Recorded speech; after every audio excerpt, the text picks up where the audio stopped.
Hello everyone, and welcome to another episode of the SASE Show. I'm your host Sid, and I'm very excited today to have with me my fellow Field CTO and a good friend of mine, Jason Georgi. Jason, welcome to the SASE Show. Thanks for having me, Sid.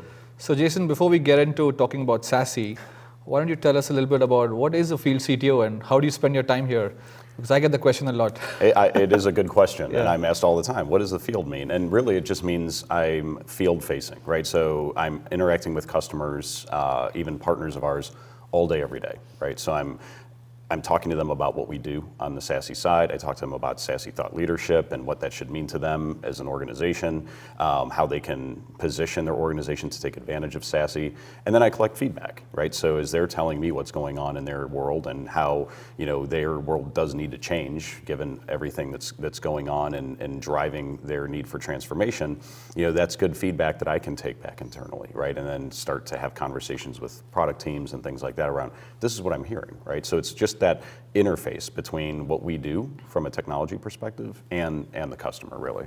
That's an interesting vantage point that you have across the industry and talking to these large organizations about strategic projects. So SASE, what's your take on SASE? What does it mean to you? I mean, we know it's called Secure Access Service Edge, the framework Gartner defined in 2019, but what does it mean to you? Yeah, it's really something that was, I think, a work in progress for a long time before it had a name, right? The idea of pushing security services, access services to the edge, getting them out of data centers and pushing them to a cloud edge where you can have enforcement, policy, application, and things like that, all off-prem to give the user experience a little bit more optimal performance, to make sure that when users are trying to access something, they have a unified way of getting a policy applied because now everything's being done at that one edge-based control point and things like that. So when SASE really started to become a thing, which it was funny, when Gartner did launch it, or launched the acronym of it, I kept telling people this is nothing new. This is not new technology. It's just a new way of applying technology that we've been working with for a long time. And so the unified approach to what it is makes a lot of sense. I think Gartner got it right by saying, look, we need to take a different look at how we apply access and security given the location of users, because mobility started way before the pandemic, and given SaaS and cloud adoption, right? So users are no longer confined within four walls, data is no longer confined within a data center. Given those variables, or given that new condition, how do we best now apply access? And so SASE is really the answer to no matter where that user's working from, whether they're at home, on the go, or in the branch, and no matter what they're accessing, whether it's in the data center still, cloud VPCs or IaaS, SaaS apps, or even the web itself, you have that unified approach to get them there with that security posture and policy. So I think it's a good new way of applying old concepts, if you will. Yeah, that's a very unique take on it, and I think when it comes to the business value of something like this, I mean, do you feel like SASE is more of a technology conversation? Because some of the older stuff around network security didn't ever make it to the business conversation. But do you think SASE has an imminent business value for the non-technical executive as well? 100%. I mean, and that's actually where I started. When I was on the customer side of things at General Electric, we were building 10 years ago what SASE is meant to solve today. And a big part of that was around business enablement, agility, and value. And so when we think about what can a unified policy and security construct do? Well, it can reduce the number of policies that have to be managed and orchestrated and tooling around that to keep them in sync and in line, because the age-old adage still applies, you're only as strong as your weakest link. So if your policies are all out of sync and really not doing what you need them to do to prevent business risk and damage, then what good are they? So if you can kind of take that approach of we've got a way to now simplify policy, simplify architectures within our environment, now you're improving the people process technology balance as well. So that's going to drive value, right? If you're able to consolidate products down, so say, when we think about wide area networking, when we think about remote access services, when we think about internet security and egress, all of those have typically taken multiple tools to accomplish that, to roll out your access strategy, because there was no yet unified way of doing it. Yeah. Now, and so if you have a single point product as a CASB or a web proxy or something like that, it's hard to drive economies of scale when the product is only doing one thing, because that vendor or the partner knows that is all they do and that's what you need them to do. And so it's hard to really get cost deflation over time. But if you look at how you can consolidate these products and services into a single platform now, you are able to drive economies of scale, because now you've got a platform that you're investing in that can solve 5 or 6 use cases, right? So now, policy orchestration is simplified, the administration and management is simplified, and the actual, product scope of the landscape is simplified. So that can create tremendous business value over time, as well as enabling that cloud transformation and journey. Yeah, I think you touched upon one of the points that I wanted to double click on, as well as the user experience part, right? Yes.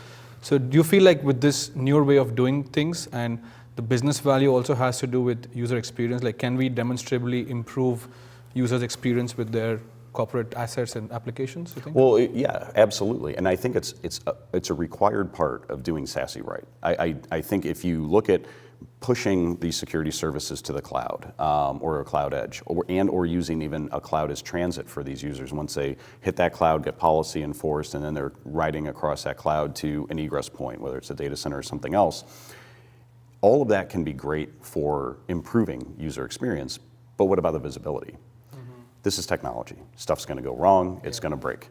And unless you can identify that quickly, triage it, and mitigate future or compounding risk as a result of that incident, it's a problem. So getting good visibility into SASE traffic, right, with a digital experience management capability is paramount.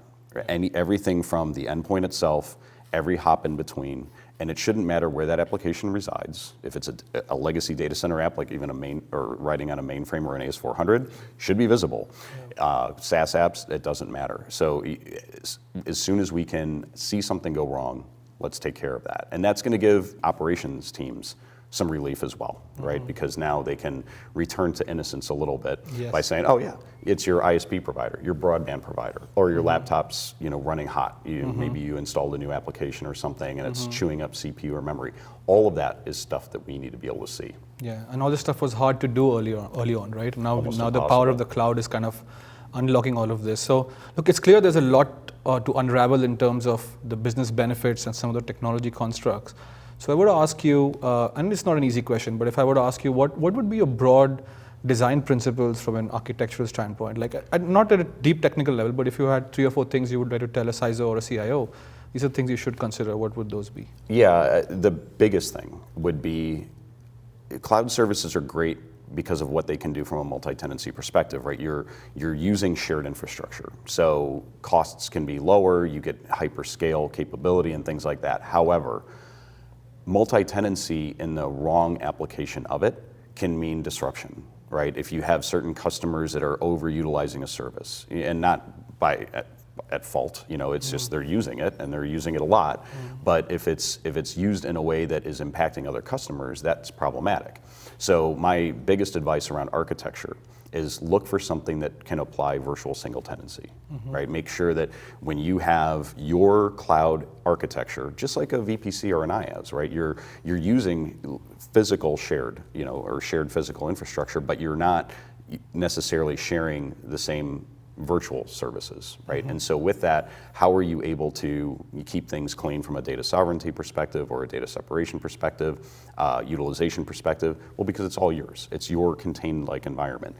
Same should apply to SASE, right? Because you are sending mission-critical traffic through this thing now. Same reason that we need the visibility. But with that, we need to ensure that we are not allowing other customers to impact each other by running a webcast or allowing their employees to stream services or view the World Cup or the Olympics at that time of year, right? So all of these things can impact these types of services when that traffic is just aggregated and going through that particular service. Virtual single tenancy gives you the ability to not worry about anything that another customer is doing, or you utilize it as much as you want, and you're not going to impact anybody else either. So things like, that'll also benefit things like scale itself, right? You're going to have scale that is dedicated to you. So as you need that scale, as you are going to heavily utilize a service, it auto scales for you.